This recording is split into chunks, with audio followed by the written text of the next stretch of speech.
So today we are going to look at the reflection of waves. So we have six sets of waves. We have six sets of waves which we are going to reflect and to see how these waves are reflected. Remember, when we are talking of these waves, they can either be sound wave, they can be a light wave, an X-ray, a gamma ray, a water wave, any kind of a wave. So let's start by looking at the first wave here. So we have a wave that is incident on a plane reflector. This is a plane reflector. And then we have a wave incident on a plane reflector. Remember, all waves obey the two laws of reflection, whereby we say the angle of incidence must be equal to the angle of reflection, and also the incident wave, reflected wave, and the normal at the point of incidence all lie on the same plane. So in other words, we need the normal. We need the normal line there.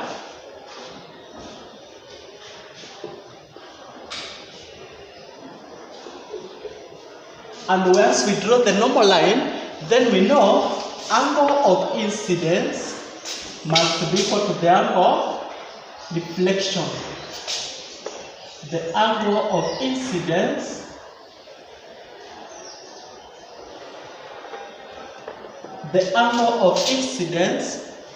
must be equal to the angle of reflection.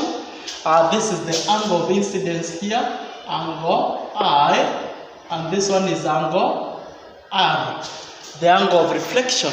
So the two angles must be equal for the reflected wave. This is the front wave. And in that case now, we draw now the waves. They are perpendicular to the wave front. Remember, when a wave is reflected, the speed of the wave does not change. And also the wavelength and also the frequency. Speed, frequency, and wavelength does not change. So you just draw the waves perpendicular to the wave front as they were initially. These are now the reflected waves perpendicular to the wave fronts as they are initially. The incident wave and the reflected wave. Let's look at the second wave. This is a plane wave. And this one can be, for example, the water wave, when you strike the water with a plane bar.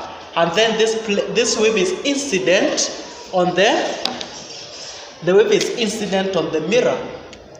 That means this wave is incident on the mirror, like that. That's the direction of the wave. It is incident to the reflecting surface. So what happens? Every point on this wave, the front line, will strike the reflecting surface at the same time. And that means for the reflected waves, then the wave fronts are still plane as the initial ones. And because you have said the speed and wavelength does not change, then we have the reflected waves with equal wavefronts and all wavelengths. These are the reflected waves with equal wavelengths. You just need to draw them in the middle of each. In the middle of each, we have the reflected waves. We may not draw very many of them, just a sample.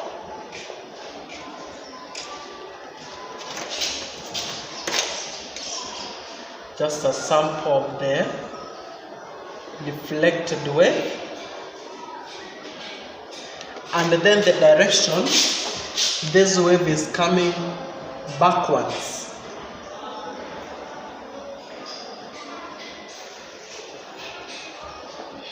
So this is the direction of the wave fronts. The wave is moving backwards. So we go to the third one here. We have a plane wave striking a curved reflector So what will happen, we are considering the wave front here, the first wave. So you realize this wave, remember this incident wave is moving in this direction. This is the direction of the incident wave. The incident wave is approaching the reflecting surface perpendicularly. It is approaching the reflecting surface perpendicularly. So we are going to consider this front wave front. So you realize the middle part will be reflected last.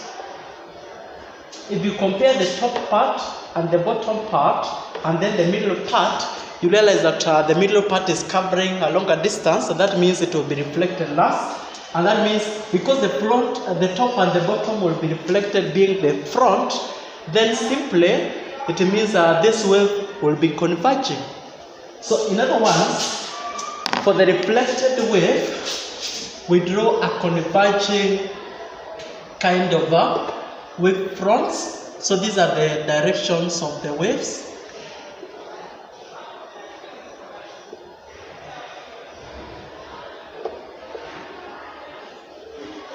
These are the directions of the wave after reflection. Remember, they are converging.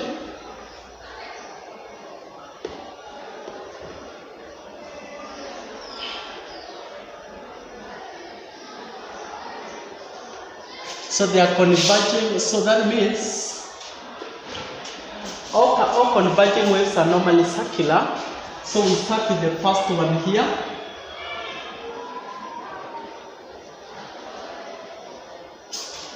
The second one here. The third one here. We have the fourth one for this one, that direction. The fifth one, the sixth one, and so on and so on. So these are the wave fronts after reflection. You realize that because the top and the bottom are reflected first, when they are moving backwards, in other words, after reflection, they are now in the front. That is why now you realize the top and the bottom are in the front, while the middle is lagging behind, because it is reflected being the last point. So, and that is why now they are converging. All converging waves are, all converging or diverging waves are circular.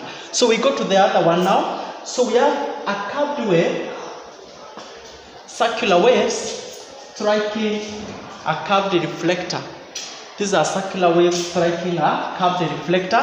In other words, for example, when you produce curved waves by striking the water with a ball, so what will happen when they strike a curved reflector? So if you look at the first wave front right here, the wave front, you realize that every point will strike the reflecting surface at the same time. And that one now means after reflection, they will be plane, because they are all reflected at the same time. Because so that means now after reflection, since all the parts of the wave will strike the reflecting surface at the same time, then after reflection it will be a plane wave, because all parts are reflected simultaneously. And that means after reflection, what is produced is now a plane wave.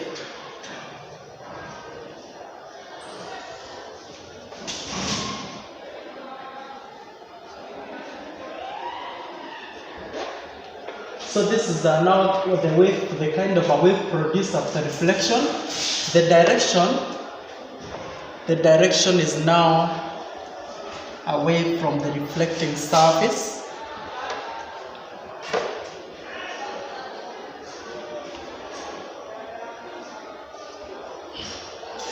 Maybe I can use the dotted line for that.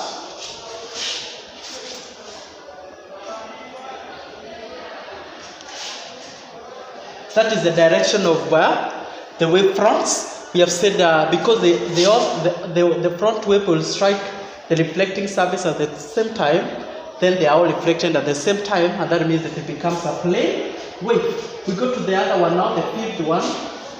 Plane waves striking a diverging surface. Plane waves striking a diverging surface. So you realize the top and the bottom will be reflected last, and the middle will be reflected being the first, because it will strike here first. And that means if the middle is reflected first, then after reflection, the middle will be the front. In other words, this kind of a wave will now be a diverging kind of a wave after reflection. The wave will now be diverging.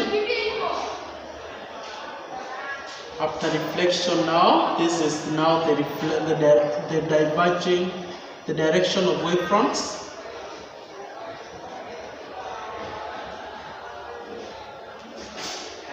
These are the directions of the wave fronts. Because you are saying, after reflection, the middle part will be the front. That means the kind of a wave produced will be like this now. The first one, second one, the third, the fourth, the fifth, and the sixth, continuously. So that is the reflected wave. You realize that the middle part is in the front, since it was reflected first compared to the top, and the bottom part which was reflected last. So lastly we go to curved waves or circular waves striking a plane reflector. These are curved waves striking a plane reflector. So if you look at this, the middle part will be reflected first before the top and the bottom. That means the middle part will be the front after reflection, and that simply means this kind of a wave will also be diverging. This wave will also be diverging.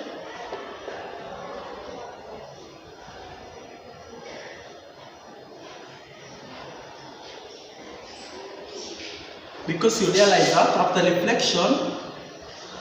reflection you realize that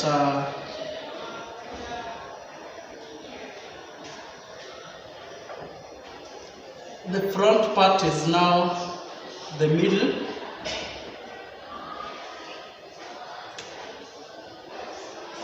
so we have the wave fronts, the direction of the wave fronts. So because after reflection here, you realize that the middle part will be in front compared to the top and the bottom. That means it will be diverging, and that means now the first wave, second wave, third wave, fourth wave,